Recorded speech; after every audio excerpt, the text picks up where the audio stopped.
یہ بتائیے گا ڈاکٹر صاحبہ کہ خدا کے بعد سب سے زیادہ حق جو ہے انسان پر وہ کس کا ہے، اور کیا انسان ماں باپ کی محبت کا حق ادا کر سکتا ہے؟ جو ہم کہتے ہیں نا، اکثر لوگ بھی یہ کہتے ہیں کہ ہم نے اپنے والدین کے لیے یہ کیا، ہم نے اپنے والدین کے لیے کیا نہیں کیا، اچھا کمایا، اچھا گھر بنایا، کیا حق ادا کر سکتے ہیں والدین کی اس محبت کا؟ ارشاد فرمائیے گا، اور اگر کر سکتے ہیں تو کس طریقے سے؟ دیکھیے، حق ادا کرنا تو ممکن ہی نہیں ہے، کیونکہ جس پروسیس اور جس تکلیف سے بے یار و مددگار ایک بچہ جو خود کروٹ بھی نہیں بدل سکتا. کبھی دیکھیں چھوٹا بچہ اگر الٹا ہو جائے وہیں وہ روتا رہتا ہے، وہ اپنے آپ کو سیدھا بھی نہیں کر پاتا.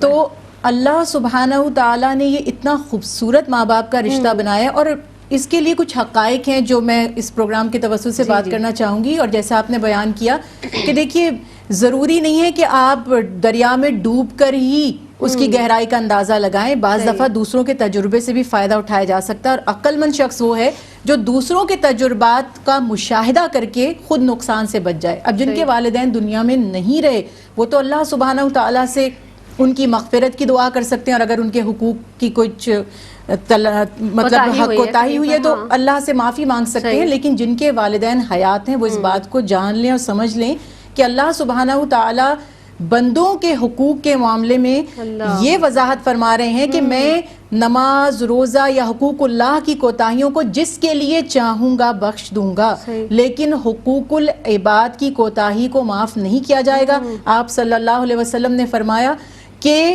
ایک شخص کے نامہ اعمال میں بے شمار نمازیں ہوں گی، یعنی وہ قائم اللیل، پوری رات عبادت کرنے والا، اور صائم الدہر، پوری زندگی روزے رکھنے والا ہوگا، لیکن قیامت کے دن مجرموں کے کٹہرے میں ہوگا. صحابہ کرام رضوان اللہ علیہم اجمعین بہت حیران ہوئے تو پوچھا یا رسول اللہ صلی اللہ علیہ وسلم کس سبب سے؟ فرمایا کسی ایک انسان کا حق مارا ہوگا. جب تک وہ ایک انسان اپنا حق چھوڑ نہ دے، یا اس کو معاف نہ کر دے، یا اس کا بدلہ نہ دلا دیا جائے، یہ جنت میں داخل نہیں ہو سکتا. اب جب عام انسانوں کے حق کا یہ معاملہ ہے تو حقوق العباد میں سب سے پہلا اور بنیادی درجہ تو والدین کا ہے، کیونکہ انہی کے سبب سے ہم دنیا میں ہیں. تو جو شخص والدین کا احسان نہیں سمجھتا ان پر، تو وہ اس میں تو پھر میری نزدیک اس میں کوئی انسانیت نہیں ہے.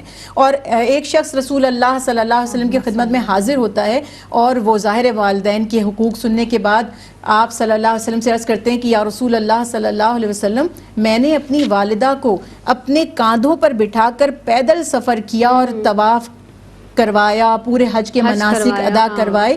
تو بہت لمبی تفصیلیں میں مختصر کر کے بیان کر رہی ہوں. تو کیا میں نے ان کا حق ادا کر دیا؟ اللہ اکبر. ساری تفصیلات کو سننے کے بعد نبی کریم صلی اللہ علیہ وسلم کی آنکھوں سے آنسو جاری ہو گئے، اور آپ نے فرمایا اللہ کی قسم، تو نے اس ایک رات کا بھی حق ادا نہیں کیا جو تکلیف اس نے تیری پیدائش کے دوران اور تیری تربیت کے دوران اٹھائی تھی. تو مگر آپ نے اس کو بشارت عطا فرمائی کہ بخش دیے جاؤ گے، اور اسی لیے فرمایا کہ ماں باپ ہی تمہاری جنت ہیں اور وہی تمہاری دوزخ ہیں. یعنی اگر ماں باپ راضی ہو گئے تو اللہ سبحانہ تعالیٰ کی رضا بھی نصیب ہو جائے گی، اور اگر ماں باپ راضی نہیں ہیں تو اللہ سبحانہ تعالیٰ بھی کسی صورت ہم سے راضی نہیں ہو سکتے. تو ہم ان کے احسان کا بدلہ تو کسی صورت نہیں چکا سکتے، لیکن جو شریعت نے ہمیں پابند کیا ہے کہ ہم کس طرح ان سے خیر خواہی یا بھلائی کر سکتے ہیں اپنا مال والدین پہ خرچ کر کے. کیونکہ دیکھیے جب تک ہوتا کیا ہے کہ جب تک ہم انڈیپینڈنٹ نہیں ہو جاتے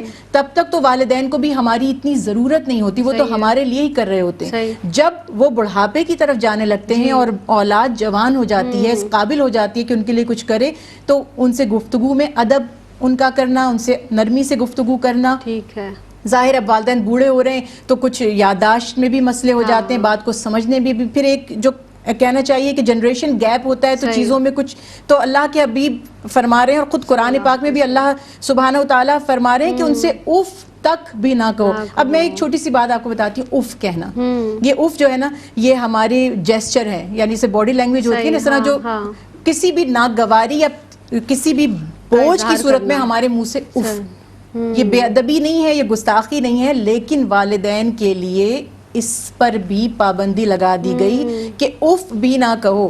اور ہم دیکھیں والدین بوڑھے ہو جاتے ہیں، ان کی تیمارداری کرنا، بیمار ہو جاتے ہیں ان کی خدمت کرنا، ان سے ادب سے بات کرنا، نرمی کرنا، اپنے مال کو بالکل بھلائی کے ساتھ، نیک نیتی کے ساتھ ان پر خرچ کرنا، اور اس دوران کبھی بھی دل میں شکوہ نہ ہو، اگر ان سے کچھ نقصان ہو جائے، کچھ بھول چوک ہو جائے تو ان کو جھڑکا نہ جائے، سختی نہ برتی جائے. چلنے میں بھی حدیث رسول اللہ صلی اللہ علیہ وسلم ہے ماں باپ سے آگے مت چلو، اللہ ان سے پہلے بات نہ کرو، کھانا کھانے بیٹھے تو ان سے پہلے ابتدا نہ کریں. تو یہ باتیں تو آج کے دور میں بہت ہی آپ دیکھتے ہیں کہ کس طرح دو بدو اولاد اپنے والدین سے بدتمیزی سے بات کر رہی ہوتی ہے، اور احسان تو دور کی بات ہے ان پر کرنا.